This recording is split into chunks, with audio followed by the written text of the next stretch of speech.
Oke guys, assalamualaikum warahmatullahi wabarakatuh. Ketemu lagi dengan gue Odi di channel Odi Berry guys. Jadi di kesempatan pagi tadi ya, itu tuh aku kebetulan di chat sama orang ya, entah itu subscriber atau orang yang follow sosial media aku. Intinya dia menanyakan ya, dia menanyakan, sebenarnya aku kasih VT dulu ya. Ini kebetulan dia ngirim video banyak banget. Jadi dia habis rakit PC baru kebetulan. Kemudian dia tanya, kenapa bunyi seperti ini di video ya, bisa dilihat ya. RAM-nya udah dipasang di slot 1, 3 bunyi, sedangkan kalau di slot 3 dan 4-nya nggak bunyi.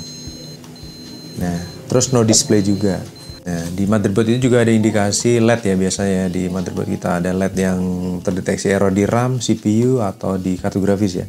Kebetulan itu yang terdeteksi errornya itu di VGA, di CPU dan di RAM. Jadi berkedipnya saling bergantian. Untuk spesifikasinya, Mobonya Maxsun Terminator B760M DDR5, RAM-nya pakai tim Delta T-Force DDR5 6000 MHz, prosesornya i5 13400F, VGA-nya RX 580. Jadi untuk spesifikasinya ini tergolong spesifikasi yang baru ya, udah generasi 13 dan chipsetnya udah support untuk motherboardnya DDR5. Kebetulan dia pasang yang 6000 MHz. 6000 MHz itu hitungannya untuk RAM yang speed tinggi ya, karena defaultnya standarnya DDR5 itu 4800 MHz seperti itu. Nah, ini udah dicoba dibersihin. Untuk pertama yang saya curiga itu di bagian CPU-nya guys. Di bagian CPU-nya itu ada kendala pasti, entah suhunya overheat atau ada pin yang bengkok ya. Kalau Intel itu kan nggak pakai kaki-kaki CPU-nya, jadi cukup lihat dari soket yang ada di motherboard. Nah, terus saya minta untuk coba dicek CPU-nya seperti apa, atau pastanya gimana. Dia kasih tunjuk seperti ini tampilannya. Kita step by step ya. Ini fotonya, pastanya masih ada. Kemudian bagian area soket juga aku lihat dari fotonya itu aman ya, nggak ada masalah. Kemudian yang jadi sedikit suspek curiga itu dari prosesornya. Prosesornya dibuka, dilihat baliknya itu ada bagian yang tergores gitu. Ada bagian yang tergores nih, dilingkari sama dia. Aku tunjukin ya VT-nya. Nah, saya tanya itu lukanya dalam apa enggak. Kalau lukanya dalam tentunya itu udah sifatnya kronis ya, hardware.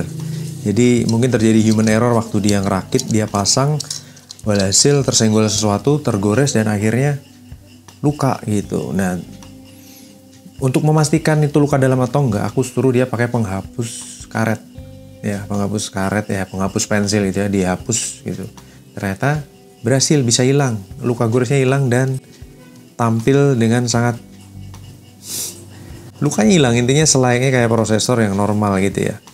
Walhasil dipasanglah kembali, ternyata masih ada error tampilannya, yaitu di bagian LED dari CPU dan RAM-nya juga masih ngeblink ya. Intinya kalau misalkan prosesornya itu kondisi normal, berarti logikanya RAM-nya itu masih belum bisa terbaca dengan baik ya, atau belum terinisialisasi untuk DDR5-nya, karena dia speknya udah 6000 MHz. Sedangkan dari Maxsun itu mungkin dia juga butuh untuk dilakukan update BIOS. Nah, langkah yang kedua yang dilakukan adalah dengan cara cabut RAM, pasang satu dulu. Karena kadang kalau motherboard DDR5 dipasang RAM 2 biji itu untuk mendeteksinya juga dia akan berat, terlebih ini yang 6000 MHz ya, dari sisi voltase dan kecepatannya. Akhirnya cobalah dipasang satu piece RAM di slot kedua. Biasanya kan slot 2 dan slot 4 ya, karena ini ada 4 slot RAM. Dipasanglah di slot kedua dan ternyata kondisinya masih sama, ngebling-ngebling gitu. Walhasil dipasang di slot keempat, ulangi coba dipasang di slot 4, masih sama, ngebling-ngebling juga untuk bagian LED-nya. Otomatis kan jadi nggak display ya. Ini ada videonya aku tunjukin ya, kalau waktu dipasang nyalanya itu ganti-gantian antara LED CPU dan LED dari RAM gitu ya. Walhasil dia menanyakan, untuk RAM-nya ini kok rada miring kayak gini ya? Ya itu normal ya, desain RAM kalian kan pernah lihat kan ya, emang bodinya agak miring gitu, itu nggak masalah ya. Itu nggak masalah, emang normally RAM memang seperti itu. Oke, walhasil langkah yang berikutnya itu dicoba di clear MOS atau di di reset CMOS ya. Kalau dari ini VGA untuk motherboardnya kebetulan itu kan ada tombol clear MOS ya. Atau bisa dicopot baterai 5-10 detik, atau juga bisa di jumper bagian clear CMOS-nya, atau di bagian AIO-nya itu di bagian belakang itu suka ada tombol clear CMOS itu bisa kita tekan 10 detik ya. Nih kalau di bagian motherboard ini ada Maxun nih, bukan ASRock ya. Maxun aja udah ada loh bagian clear CMOS-nya. Itu di clear CMOS 10 detik, kemudian setelah itu diamin 10 detik, pasang lagi, dinyalakan, tetap nggak bisa. Tetap masih ada bling-bling di area RAM dan CPU-nya. Seperti itu. Akhirnya coba dilepas VGA dan RAM-nya. Dengan asumsi bahwa kalau dilepas VGA dan RAM kemudian kita nyalakan PC-nya, di situ harusnya motherboard itu akan memberikan respon yang berbeda, respon error yang berbeda. Dan artian misalkan kalau dia yang menyala cuma CPU berarti yang bermasalah CPU, tapi kalau yang menyala cuma RAM berarti CPU normal dong, RAM-nya yang bermasalah. Nah di sini dicek ternyata yang menyala itu area RAM-nya, CPU-nya kan masih terpasang jadi masih terdeteksi seperti itu. Intinya pas dicabut RAM-nya, VGA-nya dipasang, CPU, area LED-nya nggak menyala. Yang menyala hanya di bagian area RAM dan mungkin VGA ya. Dengan suara beep tentunya ya. Berarti ini asumsi CPU aman. Karena ini aku tanya ini rakitannya baru semua nggak? Ya rakitan baru semua. Cuman dia emang belum pernah ngerakit dan ini baru pertama kali ngerakit. Terus di rakit sendiri ada insiden yang di awal tadi, tapi ternyata nggak ada masalah. CPU normal, motherboard normal. Berarti yang menjadi indikasi adalah RAM-nya. Kalaupun kita melakukan update BIOS, nah di situ kan pasti akan ada teknis-teknis yang harus bisa terdeteksi terlebih dahulu. Gimana kita update BIOS tapi kondisinya tidak terdeteksi. Di sini aku tanya spesifikasi RAM-nya seperti apa. Nah ternyata itu memang RAM-nya dikasih spesifikasi seperti ini. Itu 6000 MHz minimal untuk instalasi awal sebelum kondisi kita pernah update motherboard. Itu dipasanglah yang 4800 MHz. Nah itu ternyata RAM-nya 6000, dia beli mungkin yang memang spek kencang. Jadi solusinya buat teman-teman yang pernah ngalami hal kayak gini, rakit PC baru semua, spesifikasi yang udah aku infoin tadi, pakai RAM 6000 itu ada nggak sih yang bisa langsung display? Tapi ini tadi teman kita ini dia pasang pakai RAM 6000 itu nggak bisa. Jadi paling solusi awal daripada ngoprek BIOS dan lain sebagainya, mending datang ke tukang servis atau toko komputer pakai yang 4800 terdeteksi apa enggak. Karena di sini CPU normal, motherboard normal, istilahnya all device normal kecuali RAM. RAM itu kita belum asumsikan dia normal atau enggak ya, karena kondisinya 6000 MHz ya. Asumsi belum bisa terdeteksi karena BIOS-nya juga masih default bawaan dari motherboard.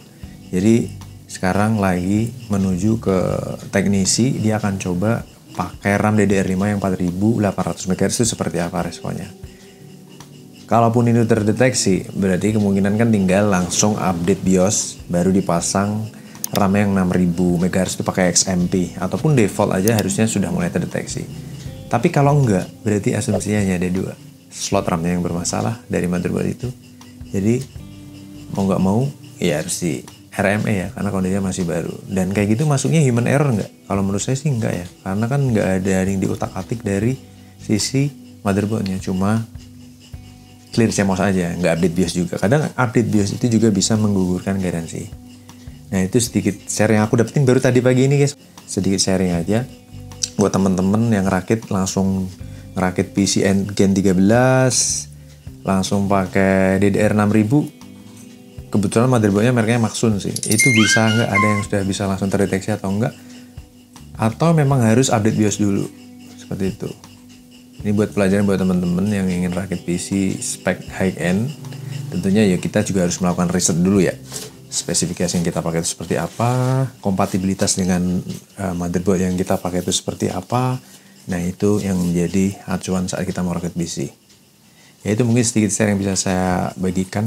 Semoga video ini bermanfaat ya, biar ada konten lagi guys.